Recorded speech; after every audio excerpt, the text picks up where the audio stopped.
Baik, selamat malam semuanya. Oke, selamat malam Ibu Ridiana selaku dosen pengampu internal audit.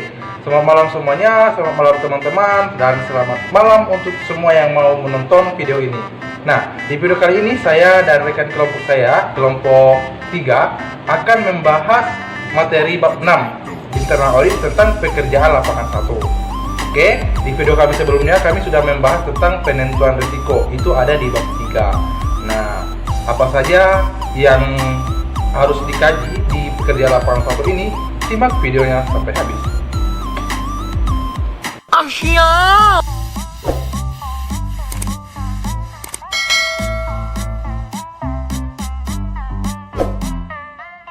Baiklah, saya Anggela Novianti akan menjelaskan mengenai proses dan manfaat pekerjaan lapangan.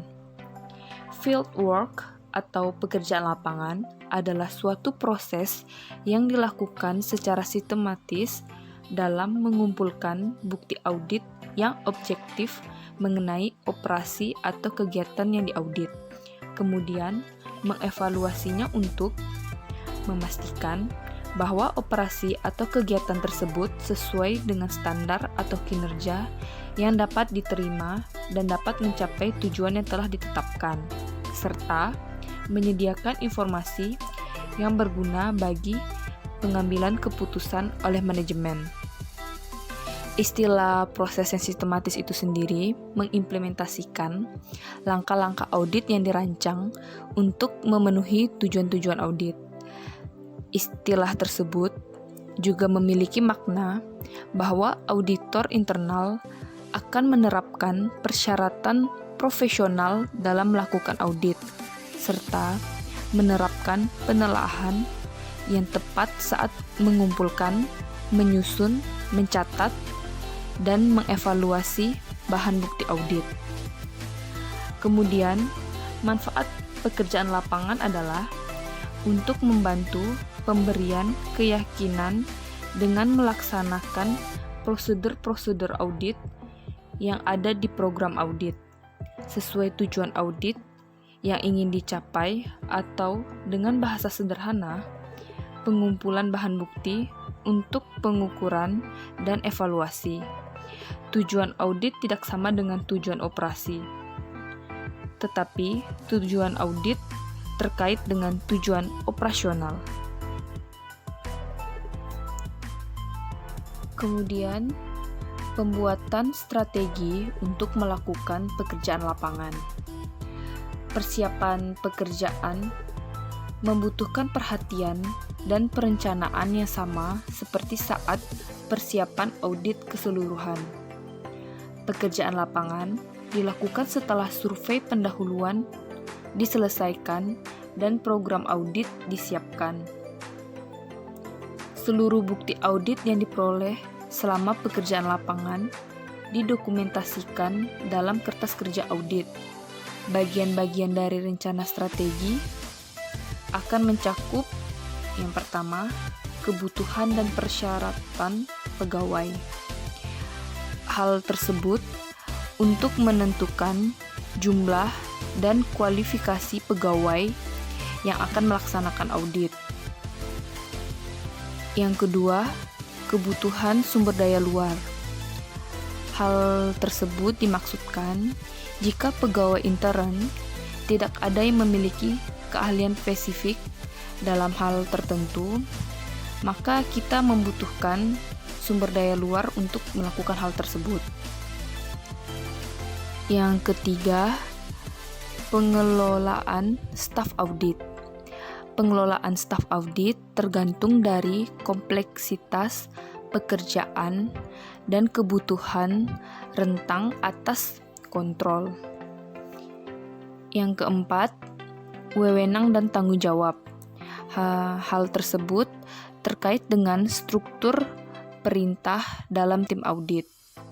Kemudian, yang kelima, struktur pekerjaan lapangan.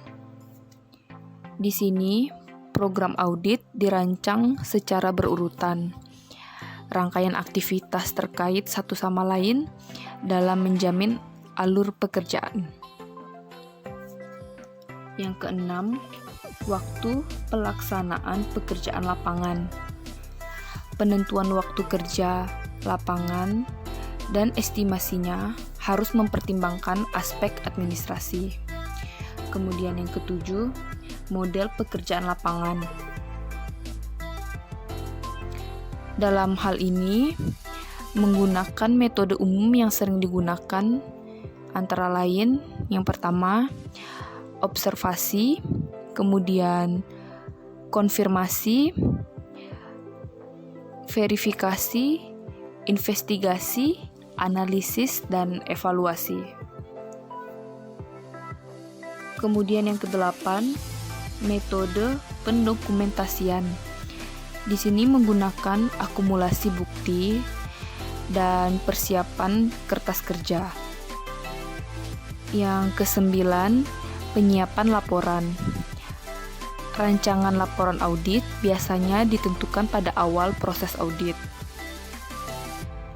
Kemudian yang terakhir adalah rencana kontingensi.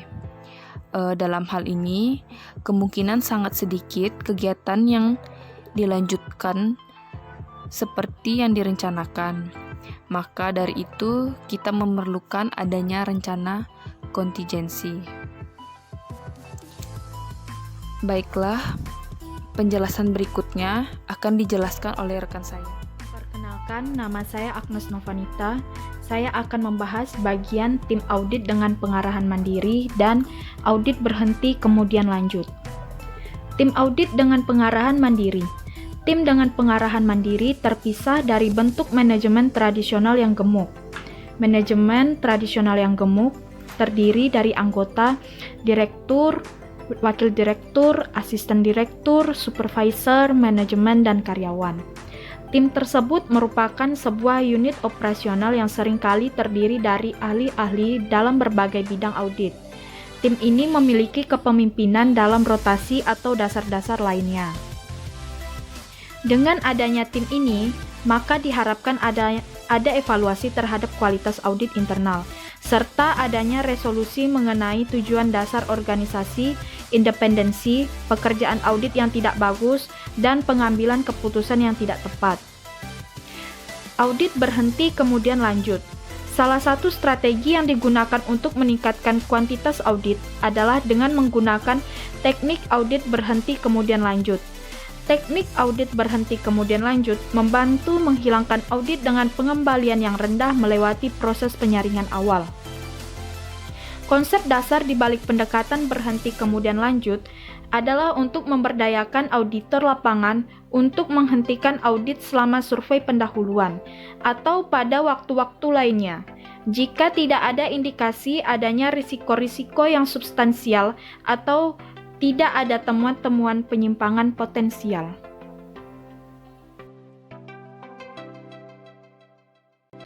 Nama saya Norina. Saya akan melanjutkan penjelasan tentang Control Self Assessment yang disingkat dengan CSA, yaitu salah satu teknik risk assessment yang dapat digunakan oleh berbagai perusahaan dengan beberapa keunggulan dalam penerapannya, terutama dalam membangun risk culture yang sehat dan mendorong pendekatan bottom up dalam pelaksanaan manajemen risiko operasional suatu organisasi. Kemudian CSA adalah sebuah proses di mana tim karyawan dan manajemen di tingkat lokal dan eksekutif terus-menerus menjaga kesadaran semua faktor material yang cenderung mempengaruhi pencapaian tujuan organisasi, sehingga memungkinkan mereka membuat penyesuaian yang tepat. CSA juga adalah satu jenis audit partisipasif, yakni proses yang menerapkan berbagai tingkat kemitraan antara auditor dan klien. Audit partisipasi ini terbukti lebih efektif dan efisien dalam pencapaian tujuan. Bagian-bagian pekerjaan lapangan, tujuan-tujuan audit. Tujuan audit berbeda dengan tujuan operasi, sebagaimana prosedur-prosedur audit juga berbeda dari prosedur-prosedur operasi. Prosedur audit yakni sarana yang digunakan auditor untuk memenuhi tujuan audit. Tujuan audit ditetapkan oleh auditor, sedangkan tujuan operasi ditetapkan oleh manajemen.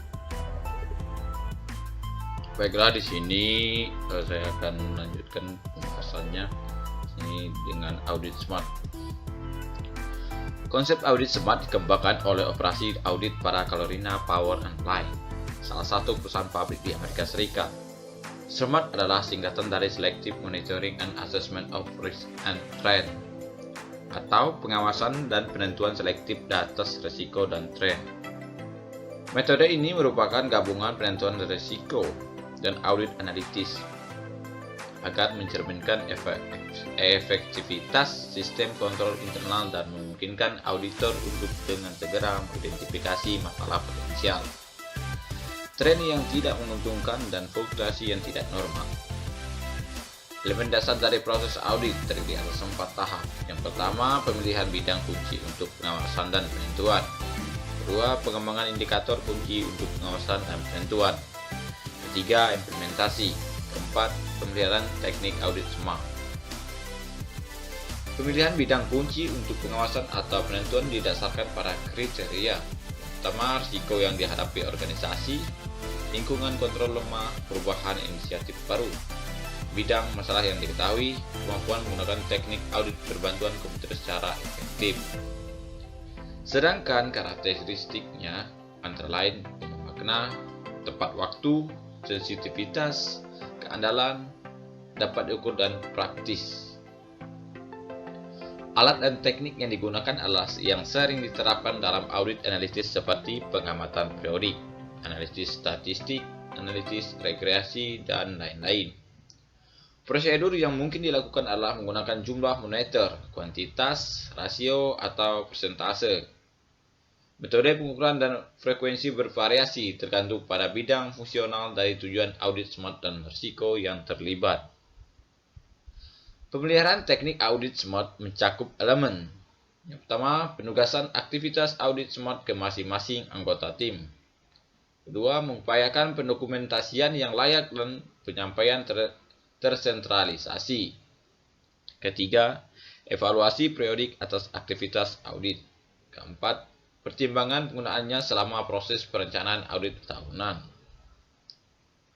Manfaat utamanya dari penggunaan audit SMART adalah meningkatkan penggunaan metode audit terbatas, meningkatkan upaya audit, memperbanyak audit yang efektif, identifikasi masalah tepat waktu, meningkatkan deteksi kecurangan, dan perencanaan audit tahunan. Di sini juga saya menjelaskan tentang pengukuran kinerja. Pengukuran merupakan upaya mencari informasi mengenai hasil yang dicapai pada suatu periode tertentu dan mengukur beberapa jauh terjadinya penyimpangan akibat kondisi-kondisi tertentu. Dapat berupa perubahan yang bersifat positif maupun negatif. Pengukuran kinerja adalah tindakan pengukuran yang dilakukan terhadap berbagai aktivitas dalam rantai nilai yang ada pada perusahaan. Hasil pengukuran tersebut kemudian digunakan sebagai umpan balik yang akan memberikan informasi tentang presentasi pelaksanaan suatu rencana dan titik di mana perusahaan memerlukan penyesuaian atas aktivitas perencanaan dan pengendalian. Sony Yuwono 2003. Tujuan pengukuran kinerja adalah menghasilkan informasi yang akurat yang berhubungan dengan perilaku dan kinerja anggota suatu perusahaan dalam suatu periode tertentu. Informasi yang dihasilkan ini selanjutnya akan digunakan untuk mengevaluasi efektivitas perusahaan berdasarkan standar-standar tertentu, dan bila perlu akan dilakukan perbaikan dalam kegiatan perusahaan. Pengukuran kinerja dilakukan untuk menekan perilaku yang tidak semestinya dan untuk merangsang dan menekankan perilaku yang semestinya diinginkan melalui umpan balik hasil kinerja pada waktunya serta penghargaan. Menurut Lines and Cross 1993, manfaat pengukuran kinerja yang baik adalah sebagai berikut. Yang pertama, menelusuri kinerja terhadap harapan pelanggan sehingga akan membawa perusahaan lebih dekat pada pelanggannya. dan membuat seluruh orang dalam organisasi tersebut terlibat dalam upaya memberi kepuasan kepada pelanggan. Kedua, memotivasi pegawai untuk melakukan pelayanan sebagai bagian dari rantai pelanggan dan pemasok internal. Ketiga, mengidentifikasi berbagai pemborosan sekaligus mendorong upaya-upaya pengurangan terhadap pemborosan tersebut. Keempat, membuat suatu tujuan strategis yang biasanya masih kabur menjadi lebih konkret, sehingga mempercepat proses pembelajarannya organisasi. Keempat, membangun konsensus untuk melakukan suatu perubahan dengan memberi reward atas perilaku yang diharapkan tersebut. Terima kasih. Sekian penjelasan saya. Selanjutnya akan dijelaskan oleh teman saya.